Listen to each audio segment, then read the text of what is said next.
Here's the ticket. This is the ticket. Here's the ticket. This is the ticket. Y'all see where that's at, right? Y'all see where that's at. It's the ticket. Great Metal Correctional, right? This is 2 Sergeant Collins from CO Bombard. Subject: 3-man fight in the big yard. 3-man fight in the big yard. Subject is 3-man fight in the big yard. February 10th, 2012. On the above date and approximate time, 7:15 p.m., ICO Bombard observed inmate, whatever them niggas' name was, exchanging close fist blows to the head, chest area with inmate facing. That's me, right? As the incident progressed, another inmate they naming and they blacked it out. They blacked it out. Another inmate that they naming, they blacked his information out. These are 2 different niggas' informations that I was fighting, right? He said, as the incident progressed between me and the other 2 niggas, another nigga came. So basically, another nigga came. No, as I'm fighting with one nigga, another nigga came, right?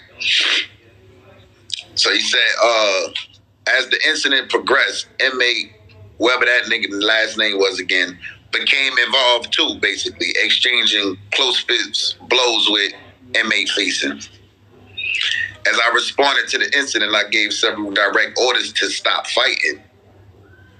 All inmates then complied and separated. Then I noticed inmate facing had a laceration to his right cheek. All inmates were escorted to the facility hospital, right?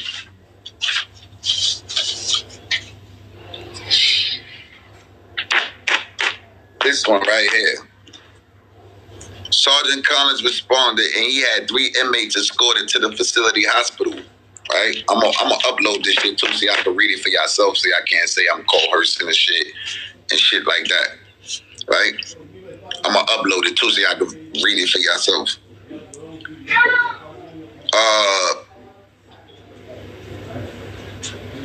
Basically, the nurse stitched my face. Basically, he's saying inmate facing had a laceration which required 20 stitches.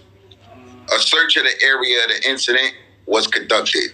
Officer Cox found on the ground where inmate, them niggas, whatever their last name was, they blacked it out again.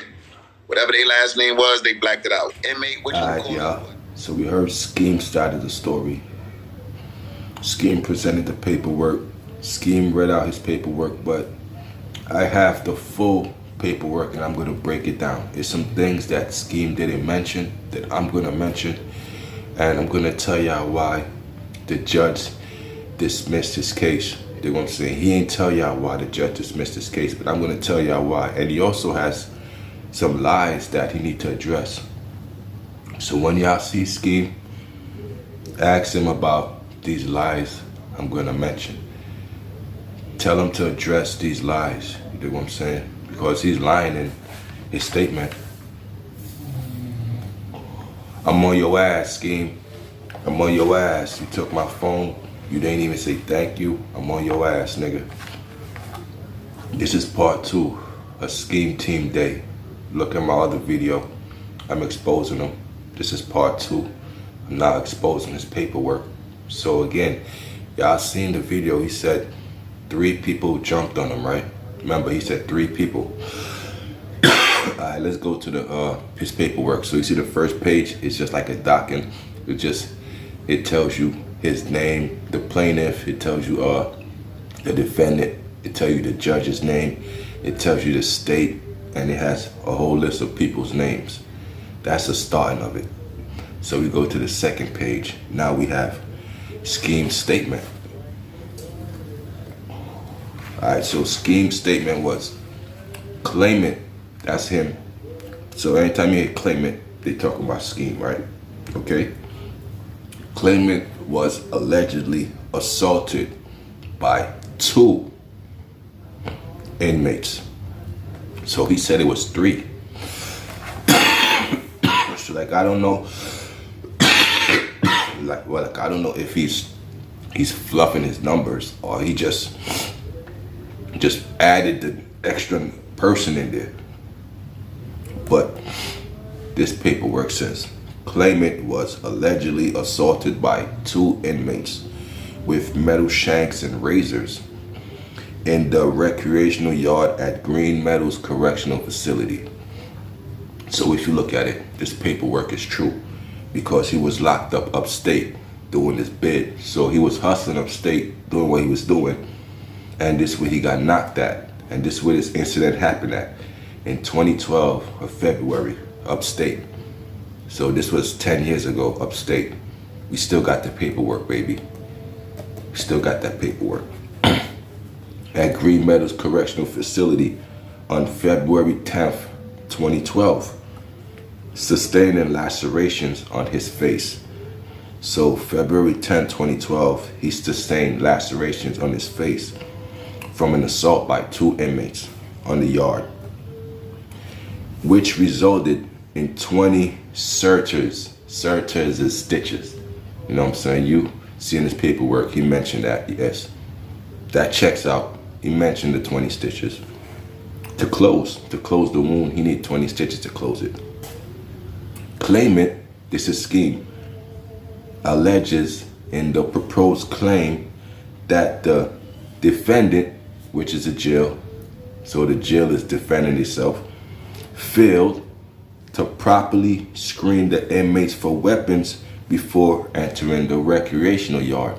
So Skeam put in his statement, in his claim, that the jail failed to properly screen the inmates for weapons before entering the recreational yard, and that none of the 7 security posts in the recreational yard were staffed when the assault occurred.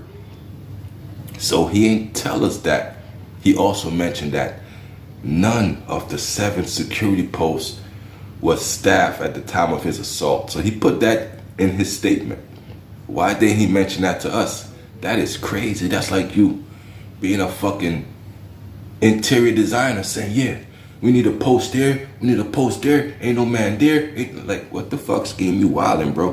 Let me read that again. The claimant alleges in the proposed claim that the jail failed to properly screen the inmates for weapons before entering the recreational yard, and that none of the 7 security posts in the recreational yard was staffed when the assault occurred. Rather, claimant Skeam alleges that at the time of the assault, all the correctional officers were helping other guards pat, frisk, and metal detect inmates inside the building leading to the yard entrance. So Skeam alleges that at the time of the assault, all the correctional officers were helping other guards pat, frisk, and metal detect inmates inside the building leading to the yard entrance. So he's claiming that all the guards was inside patting and frisking to get them out to the yard, and he was outside the yard, and he got assaulted by 2 inmates, but he said 3, but this paperwork said it was 2 inmates who assaulted him. You know what I'm saying? That's crazy, Skeam. And then you said the guard towers was, you said all 7 was, you wild, Skeam. And then this is him filing his claim, okay? So that was the paperwork of him in the claim, but this is him filing it. These are the dates. So let's see if it match up. You know what he said, that he was in a box, then he met the white boy, and then the white boy did his paperwork. Remember all of that? Yeah. You know what I'm saying? Be mindful of what you say, because there's people out here who's gonna do the homework, fact check, and find out if what y'all say y'all stand on. So be mindful of what y'all say on these YouTubes. I'm telling y'all. So this is Skeam claim. So this is Skeam claim filed. So he's filing his claim. So this is it. Claim filed both. Claimant filed both. A claim number. So his claim number is 121351. Again, like I could get all the paperwork. Anybody, I get you. You know what I'm saying? You mention it, I'm on you. And notice of intention to file a claim in the office of the clerk of the courts of claim on May 24th, 2012.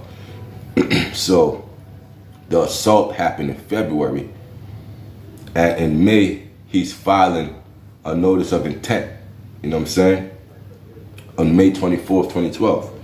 The notice of intention was sworn to on May 17th, 2012. So May 17th, 2012 was the day he put in the notice of intention. An affidavit of service appears to indicate that both the claim and notice of intention to file the claim were served on May 17th, 2012.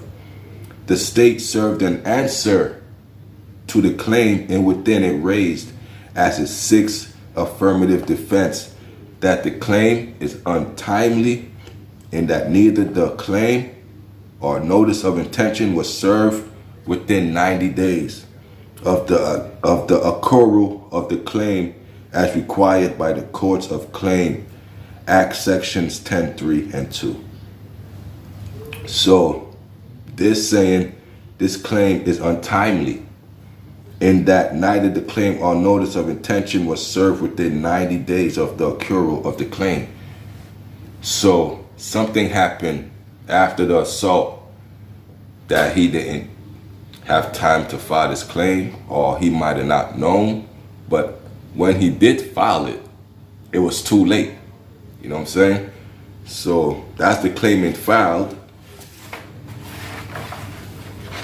and this is after the claimant filed. This is the verdict of it. So the Court of Claims Act 10(3) requires that a negligence claim be filed and served within 90 days of the date on which the claim occurred. So he's, he's filing for a negative, like a negligence claim under jail.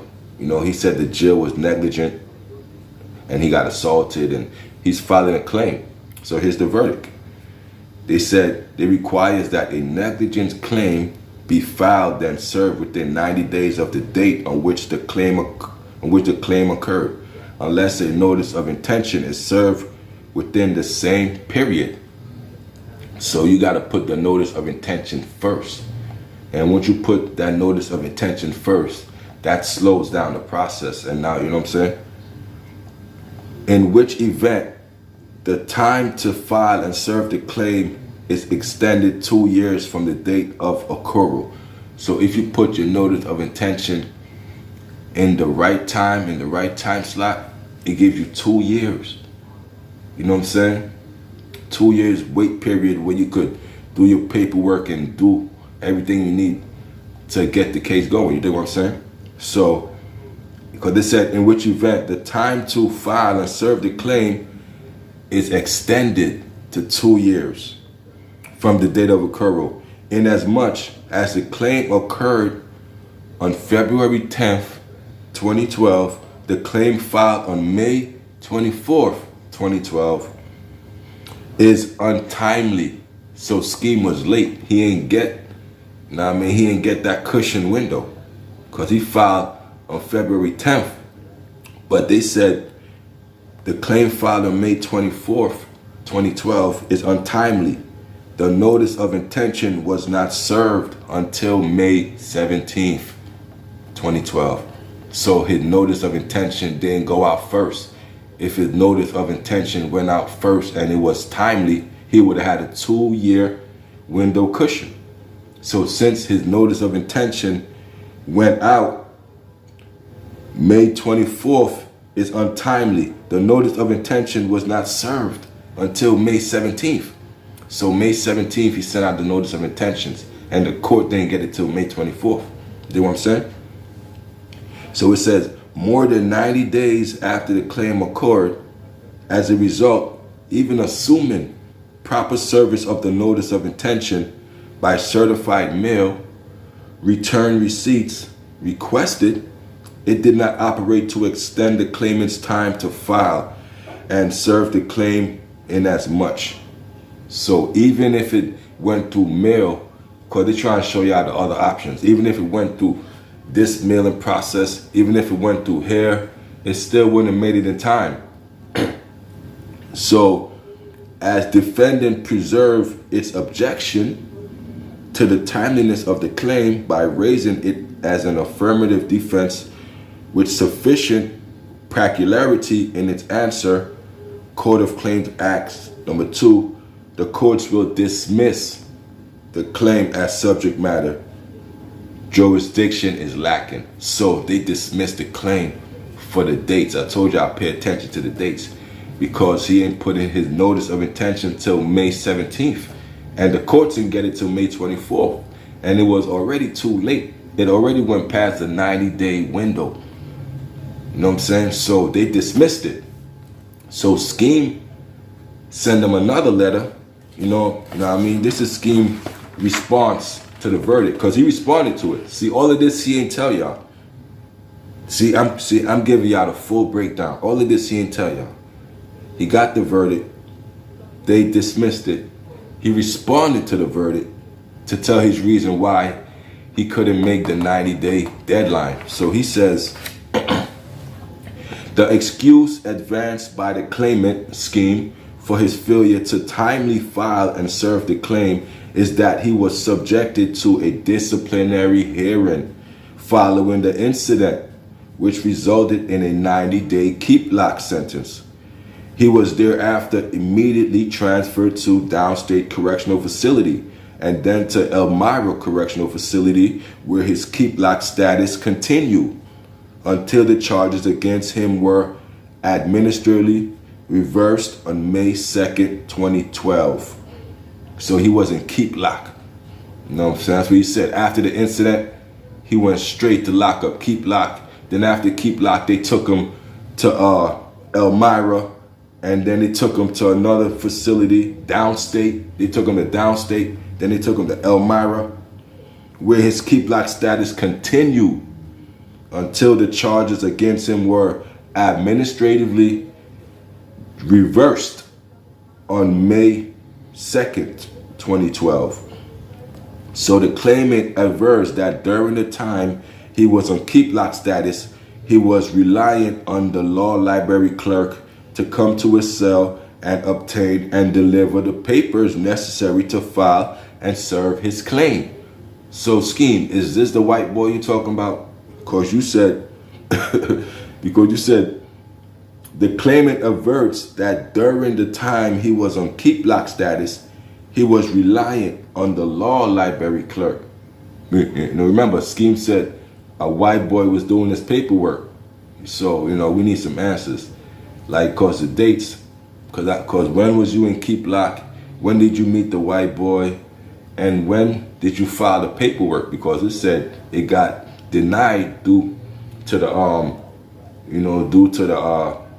the time that it took for you to file it. So we need these questions answered, you know. But it says, but it said during that time he was on keep lock status.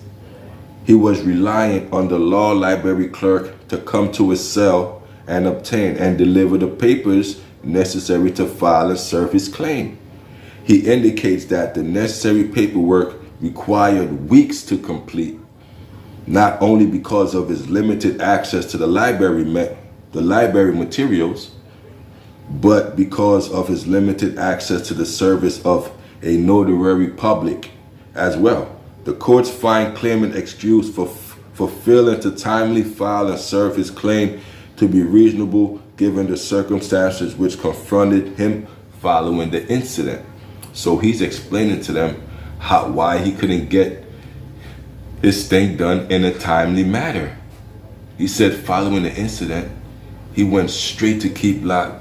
Then he went to Elmira. Then he went to downstate.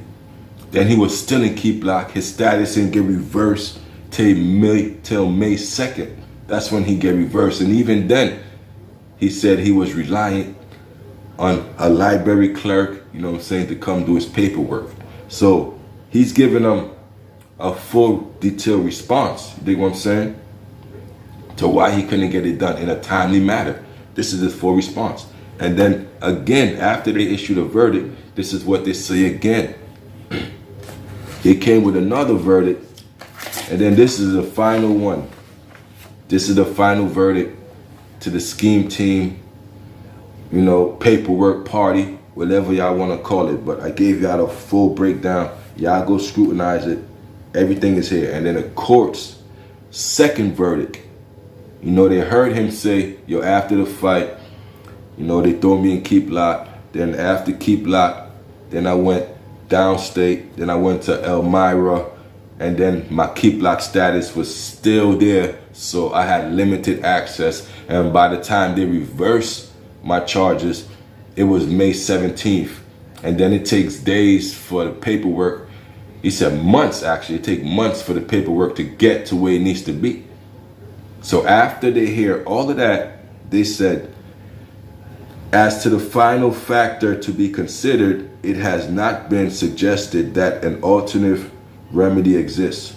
Weighing the totality of factors required for consideration in determining a motion for the late claim relief, the courts conclude that the leave to file a late claim would be appropriate excuse to discretion based on a foregoing claim number.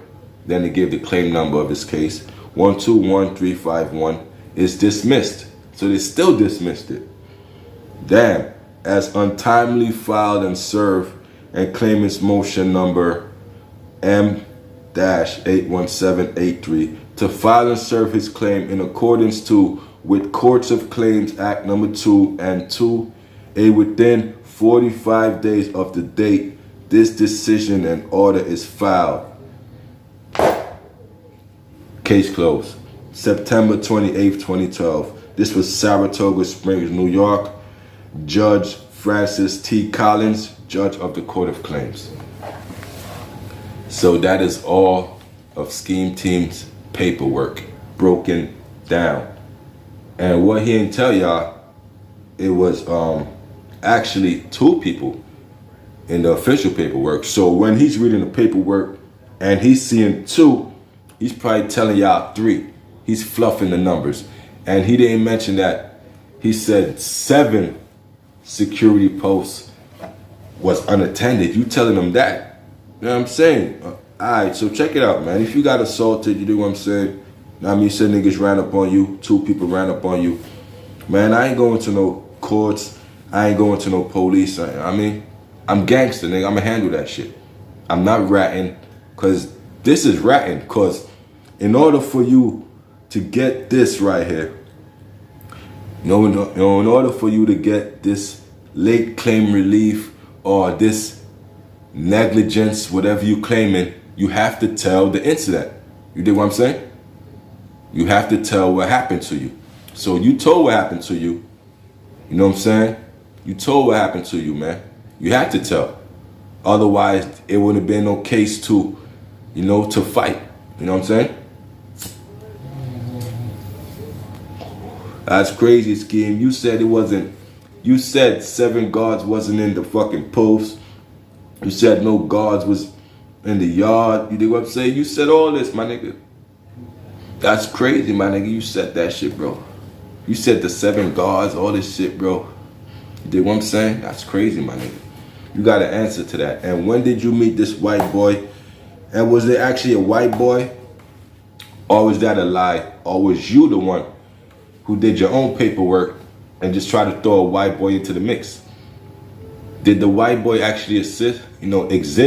Or was you the person who actually did your own paperwork? You know what I'm saying? And when did you put out the paperwork? Because it said the only reason they dismissed it because it was filed untimely. So when did you put out the paperwork, Skeam? See, these are answers we need to do because it said May. It says May. You know what I'm saying? And this assault happened in February, March, April, 3 months.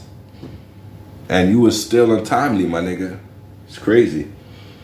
But yeah, man. I mean, you said too much in this paperwork. You said too much. You know what I'm saying? You said the guards wasn't out there. You said the post was unattended. Gangsters don't say that shit, my nigga. You don't say that. Hell no. We just get our get back. You know what I'm saying? You know, what happened to get your get back? This is crazy, Skeam. You gotta address this. You dig what I'm saying? But until next time, y'all, it's your boy KVon. Like, subscribe for more content. Skeam, I'm on your ass, man. You know what I'm saying? Like, subscribe for more content, y'all.